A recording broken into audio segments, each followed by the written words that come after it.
Yes, അപ്പോൾ നമ്മൾ ശ്രീലക്ഷ്മിയോട് കുറച്ച് അവരുടെ ട്രാൻസ്ഫോർമേഷനെ പറ്റിയും ലൈഫിനെ പറ്റി കുറച്ച് പേഴ്സണലായിട്ട് കാര്യങ്ങൾ ചോദിച്ച് മനസ്സിലാക്കാം. അപ്പോൾ ശ്രീലക്ഷ്മി ഒരുപാട് ഉൾപ്രദേശത്തിൽ നിന്നും അല്ലെ ഗ്രാമീണ പ്രദേശത്ത് നിന്നാണ് വരുന്നതാണോ അല്ലെ? വീട് അവിടെ നിന്നാണ് അല്ലേ? അവിടുന്ന് ഒരു സിറ്റി ലൈഫിലേക്കുള്ള ഒരു ട്രാൻസിഷൻ, മേക്ക് ഓവർ, അതിനെ പറ്റിയിട്ടൊന്ന് പറയാമോ? ഞാൻ ജനിച്ചതും വളർന്നതൊക്കെ പത്തനംതിട്ട ജില്ലയിലെ പോന്നി കഴിഞ്ഞിട്ട് കൊക്കാത്തോടെന്ന് പറയും. നല്ല ഉൾപ്രദേശമാണ്, വന്യമൃഗങ്ങളൊക്കെ ഉള്ള ഫുള്ള് പച്ചപ്പ് നിറഞ്ഞ ഒരു പ്രദേശം. കരണ്ടൊക്കെ എനിക്ക് തോന്നുന്നു ഞാനൊക്കെ നാട്ടിൽ വന്നതിന് ശേഷം, ഞാനൊക്കെ മണ്ണവിളക്കിന്റെ വെട്ടത്തായിരുന്നു, കരണ്ട് വണ്ടി അങ്ങനൊന്നും ഇല്ല. ജീപ്പ് പോകുന്ന റോഡുണ്ട്, പക്ഷെ ജീപ്പുകളൊക്കെ പോകുള്ളൂ, അല്ലാതെ വണ്ടികളോ ബസ് ഇടയ്ക്ക് അങ്ങോട്ടൊരു ബസ് പോകുമ്പോ ഇങ്ങോട്ട് തിരിച്ചൊരു ബസ് വരും, അങ്ങനെ അത്രയൊക്കെ ഉള്ളൂ. അതും കുറെ സമയത്തേക്ക് ഒരു ബസ്സേ ഉള്ളായിരുന്നു. അതും ഞാൻ എന്റെ വീടിന്റെ അവിടെ നിന്നൊക്കെ കുറെ കിലോമീറ്ററുകൾ നടന്നിട്ട് വേണം ബസ് കയറി നാട്ടിലേക്ക് നമ്മളൊന്ന് ടൗണിലേക്ക് വരണമെങ്കിൽ. അങ്ങനെ സ്ഥലത്താണ് ഞാൻ ജീവിച്ചത്. അവിടെ ഒന്നും ആരും ജീൻസ് ഇടുക അല്ലെങ്കിൽ മോഡേൺ ആയിട്ട് ഡ്രസ്സ്, കുറച്ച് ലിപ്സ്റ്റിക്ക്, അതൊക്കെ ഭയങ്കര എന്തോ സംഭവമാണ് അവിടെ എല്ലാവർക്കും. അത് അങ്ങനെയുള്ള ഒരു സ്ഥലത്താണ് ഞാൻ വളർന്നതൊക്കെ. പിന്നെ അവിടെ നിന്ന് നാട്ടിലേക്ക് വന്നപ്പോഴും എനിക്ക് വലിയ മാറ്റങ്ങളൊന്നും ഉണ്ടായില്ല. അവിടെ ജീവിച്ചോണ്ട് അങ്ങനെ തന്നെ പോന്നോണ്ടിരുന്നേ. ഇനി കുറച്ചുകൂടെ കൊണ്ട് ഞാൻ എന്നെ തന്നെ ഒന്ന് മാറ്റിയെടുത്തു. എന്നെ തന്നെ ഒന്ന് മാറ്റി. എനിക്ക് ഈ ഡ്രസ്സുകളൊക്കെ ധരിക്കണം എന്ന് ആഗ്രഹമുണ്ട്. ആൾക്കാരെന്ത് വിചാരിക്കും എന്നുള്ള ആ ചിന്തയിൽ ഞാനിങ്ങനെ ഇരുന്നു.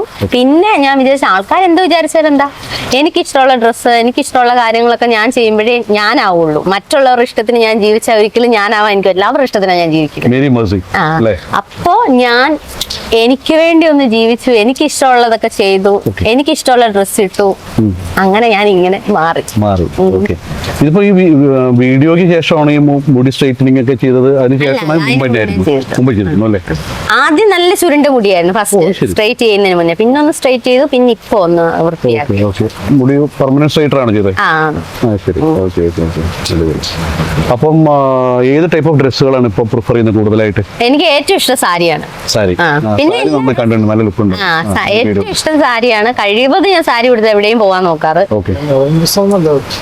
മോഡേൺ ഡ്രസ്സും ഇടും, മോഡേൺ ഡ്രസ് എല്ലാം ഇടും. പക്ഷെ എനിക്ക് ഏറ്റവും ഇഷ്ടമുള്ള ഡ്രസ് എന്ന് വെച്ചാൽ സാരി. ഞാനും പ്രതീക്ഷിച്ചു സാരി കൊടുത്തിട്ടായിരിക്കും വരുന്നത്.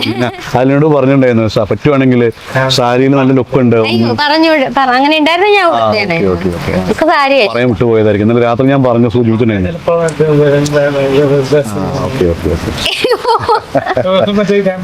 ഒരു സംഭവം ഉണ്ടായിരുന്നു, ഞാൻ എന്റെ കളറില് ഫാഷൻ ഡ്രസ് ഇടാൻ വന്നപ്പോ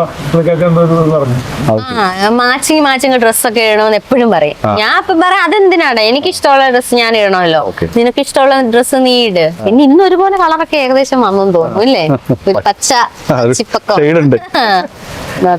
ഇതിനിടയിൽ കോമഡി ഉണ്ടായല്ലോ, നമ്മൾ ഈ കല്യാണം കഴിഞ്ഞു എന്ന് പറഞ്ഞ ദിവസത്തെ രാത്രിത്തെ വീഡിയോ ആണ് അത് വേറെ ദിവസം മറ്റേ റിസപ്ഷന് പോയ സമയത്ത് പപ്പടം വായിലോട്ട് തരം നോക്കിയതും വേണ്ടെന്ന് പറഞ്ഞതൊക്കെ ഉള്ളു അല്ലേ? അത് വലിയ റീച്ച് ഉള്ള ഒരു ട്രോൾ തന്നെയാണ് അത് അല്ലേ? നല്ല റീച്ച് വന്നു അവസാനത്തിന് പപ്പടം. അയ്യോ, നല്ല രസമായിരുന്നു.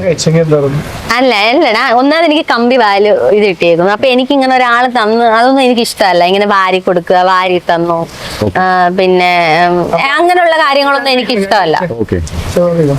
എന്റെയൊക്കെ അങ്ങനെ ഒരു സംഭവം ചെയ്തെന്ന് പറഞ്ഞ് മറ്റേ ഒരാള് മറ്റേ ഫ്രണ്ട്ലി അപ്രോച്ച് നിൽക്കുന്ന ഒരാള് വേറെ രീതിയിലാവുന്നു ചിന്തിക്കുന്നുണ്ട്. ഒരിക്കലും അതങ്ങനെ എനിക്കിഷ്ടമല്ല. എനിക്ക് ഒരാൾ വാരി തരുന്നതോ അല്ലെ ഞാൻ വാരി കൊടുക്കുന്നത്, കുറെ പൂനാച്ചം കാണിക്കുന്നതൊന്നും എനിക്കിഷ്ടമല്ല. എനിക്ക് എന്റേതായ രീതിയിൽ നിൽക്കാനാണ് ഇഷ്ടം. വാരി കൊടുക്കുമെന്ന് പറഞ്ഞാൽ വാരി എന്താ, അവന് കയ്യില്ലേ, വാരി തിന്നൂടെ? ഞാൻ എന്തിനാ വാരി കൊടുക്കുന്നത്, അല്ലെ അവൻ എനിക്ക് എന്തിനാ വാരി തരുന്നത്? പല്ലൊന്നും പറ്റില്ല, താഴെ ഇങ്ങനെ സ്പേസ് ഉണ്ടായിരുന്നു കുറച്ച്. അപ്പൊ അതൊന്നും അടുക്കാൻ വേണ്ടിട്ട് ഇട്ടേക്കും. ട്രാൻസ്പെറന്റ് ബ്രേസസ് വരുന്നു, ബ്രേസസ് എന്ന് പറയുന്ന സാധനം ഉണ്ടല്ലോ, ആയിട്ടില്ല നമ്മള്. അത് നല്ല ക്യാഷ് ഉണ്ട്. അടുത്ത് തന്നെ എത്തുന്നതായിരിക്കും അല്ലേ? പ്രോഗ്രാമുകൾ കിട്ടുന്നതനുസരിച്ച്, സിനിമകൾ കിട്ടുന്നതനുസരിച്ചിട്ടും എല്ലാം നിങ്ങളുടെ കയ്യിലാണ് അല്ലേ? പാട്ട് പാടും? ഇല്ല, എനിക്ക് അത് മൂളിപ്പാട്ടാക്കണം, നല്ല പാട്ടന്നെ ആയിക്കോട്ടെ. കാരണം എന്തിനാണ് അത്? ചെറിയൊരു ട്രൈ നടത്തിയത് ഒരു ഇന്റർവ്യൂവിനകത്ത് പാടുന്നുണ്ട്. ഉണ്ട്. അത് ശരി. അത് കണ്ടിട്ട് നമ്മുടെ ഒരു വർക്കിൽ ഒരു ഫീമെയിൽ വേർഷൻ ആ പാടാൻ വിളിച്ചിട്ടുണ്ടായിരുന്നു. ശരി. ആ. എനിക്ക് പാടാനൊന്നും അറിയത്തില്ല. എനിക്ക് എല്ലാ പാട്ടിന്റെ ആകെ 2 വരി അത്രേ അറിയത്തുള്ളൂ. എന്നാലും ഒരു 2 വരി പാട്ട് എനിക്ക് ഏറ്റവും ഇഷ്ടമുള്ള പാട്ടാണ് തുമ്പയും തുളസി. ആ പാട്ടാണ് ഞാൻ എവിടെയും ഇങ്ങനെ മൂളാറുള്ളത്. അതാ പാടണം. ഇല്ലടാ, അത് കേൾക്കുമ്പോ എല്ലാരും വേഗം ഇവക്ക് എപ്പോഴും ഇതേ ഉള്ളോ പാടാനൊന്നും. പക്ഷെ എനിക്ക് ആ പാട്ടിനോട് ഭയങ്കര പ്രിയമാണ്. കണ്ടൊരു പടം, അതിന്റെ ബാക്കി പാടാൻ പറ്റുന്ന പാട്ടാണ്. പിന്നെന്താ അറിയാതെ അറിയാതെ പോയതെന്തേ അറിയാതെ അറിയാതെ നീ പോയതല്ലേ മറുവാക്ക് കേൾക്കാനില്ല.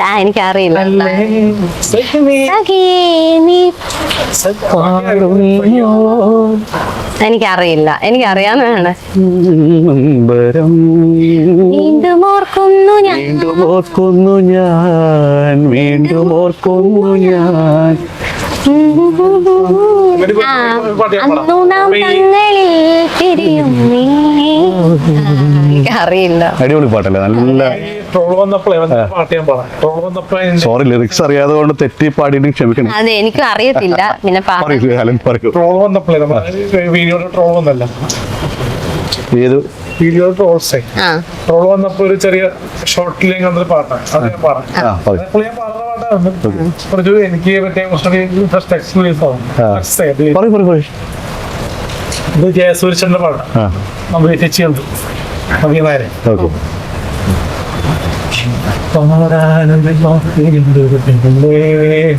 എനിക്ക് കൂട്ടാനൊരു കുട്ടിരുന്നൊരു കിളി ആമ്പലപ്രിയത് കണ്ടാൽ കിളി കണ്ട ഉടയല്ലേ ചിരി. ഞാൻ ഒരു കാര്യം പറയട്ടെ, അവന് ഇതൊക്കെ ഭയങ്കര സന്തോഷമാണ് സത്യത്തിൽ. മനസ്സിലായോ? പെട്ടെന്ന് അവൻ എൻജോയ് ചെയ്ത് അങ്ങനെ നിന്നാലും അവന് പാട്ട് ഡാൻസ് അവന് ഭയങ്കര സന്തോഷം കൊടുക്കുന്നു. അപ്പൊ അലന് സന്തോഷം കൊടുക്കുന്നതൊക്കെ അലൻ ചെയ്യുക അല്ലേ? നല്ല കാര്യം. കാര്യം പറഞ്ഞാലേ എപ്പോഴും നമ്മൾ ഏത് കാലത്ത് സ്ട്രെസ് അടിച്ച കാര്യമില്ല. മറ്റേ ഒറിജിനൽ പാട്ടുമായിട്ട് നോക്കുമ്പോ എങ്ങനെയുണ്ട് ശരിക്കും പറഞ്ഞു? ആ രീതിയിൽ വന്നിട്ടുണ്ടോ ചെറുപാട്ടെങ്കിലും? ഒരിക്കലും ശ്രമിക്കുന്നു, പക്ഷെ ഒരിക്കലും ഇപ്പൊ അതുപോലെ ഒരു പാട്ടുകാരൻ നമുക്കാവാൻ പറ്റില്ല. ഇപ്പൊ എനിക്ക് ഏറ്റവും ഇഷ്ടമുള്ള ഒരു നടി എന്ന് വെച്ചാൽ ഉർവശി മാമാണ്. ഒരിക്കലും എനിക്ക് ഉർവശി മാമ ആവാൻ പറ്റില്ല. കാവ്യ ചേച്ചി ഇഷ്ടമാണ്, പക്ഷെ എനിക്ക് എപ്പോഴും അന്നും ഇന്ന് എന്നും ഇഷ്ടമുള്ള ഒരുപാട് പേര് കാണും. എനിക്ക് ഉർവശി മാമിനെ സിനിമകളൊക്കെ വലിയ രീതി ഓടുന്നില്ലല്ലോ. അതിനെ കുറിച്ചൊന്നും എനിക്ക് കാലഘട്ടത്തില് ഉർവശി മാമിന്റെ ഫിലിംസ് അല്ലേ ട്രെൻഡിങ് ആയിരുന്നു. വന്ന സിനിമ ഉള്ളേക്ക് പാർവതി ചേച്ചിയൊക്കെ വിളിക്കും. അപ്പൊ അത് ഇപ്പൊ ഈ അടുത്തൊരു മറ്റേ മന്ത്രിയായിട്ട് അഭിനയിച്ച സിനിമ അത് ഫ്ലോപ്പാണ്. ഓക്കെ, അല്ല അത് ചിലപ്പോ കഥയുടെ എന്തെങ്കിലും പ്രോബ്ലം ആയിരിക്കും കാര്യം. പക്ഷെ മാഡത്തിന്റെ സിനിമ അങ്ങനെ വന്നപ്പോ ഓക്കെ ജലധാര സെറ്റ് തനുഷയുടെ ഫസ്റ്റ് മൂവിയൊക്കെ ഭയങ്കര ഹിറ്റ് ആയിരുന്നു. ഈ കാഴ്ച പിന്നെ മിസ്റ്റർ മരുമനൊക്കെ ഹിറ്റ് ആയിരുന്നു. പക്ഷെ ഇപ്പൊ ഓരോ ആർട്ടിസ്റ്റിലും തിരഞ്ഞെടുക്കുന്ന സ്ക്രിപ്റ്റ് ഇല്ലേ, അത് കേൾക്കുന്ന പലരും ഈ സിനിമ കമ്മിറ്റി. എന്റെ അടുത്ത് പല കഥകളും വന്നതാ. ഇപ്പൊ വൈറലായ ശേഷം ഒരുപാട് കഥകൾ വന്നിട്ട് നമുക്ക് ആ ക്യാരക്ടർ എനിക്ക് ഇംപ്രൂവൈസ് ചെയ്യാൻ പറ്റുന്നില്ല. ഇപ്പൊ നരബലി പോലത്തെ സബ്ജക്ട് ഒക്കെ എനിക്ക് വന്നതാ. പക്ഷെ ഞാനത് അവോയ്ഡ് ചെയ്തു. കാരണം ഡയറക്ടറും പറഞ്ഞു എനിക്ക് അത്ര ആക്ടിങ് പറ്റുന്നില്ലെന്ന് പറഞ്ഞപ്പോ ഞാൻ നമുക്ക് നല്ല സബ്ജക്റ്റുകൾ നമ്മൾ ചെയ്യും. നമ്മൾ ചെറുതാണെങ്കിലും ചെറിയ സിനിമകളിൽ ഭാഗമായിട്ട് നിൽക്കുന്നുണ്ട്. കാരണം ഇപ്പൊ ഇറങ്ങാൻ പോകുന്ന ഗുലാന്റെ തട്ടുകട നായകൻ ഷെഫ് പിള്ള, അപ്പൊ അദ്ദേഹത്തിന്റെ ഗുലാൻ തട്ടുകട എന്ന സിനിമയിൽ അത്യാവശ്യം ഒരു ഹോട്ടൽ സീക്വൻസ് ആണെങ്കിലും അതൊരു വില്ലൻ്റെ സിനിമയിൽ വില്ലൻ വേഷം ചെയ്യുന്ന ആക്ടറായിരുന്നു. പോലീസ് വേഷത്തിലൊക്കെ ഒരുപാട് പടങ്ങളുണ്ട്. അപ്പൊ ആ ആർട്ടിസ്റ്റൊപ്പം നമുക്ക് ഡയലോഗ് ഡെലിവറി ഉണ്ട്. പിന്നെ ഈ കറുത്ത ആൾക്കാരോട് അഭിനയിക്കില്ല എന്നൊരു സ്റ്റേറ്റ്മെന്റ് ഉണ്ട്.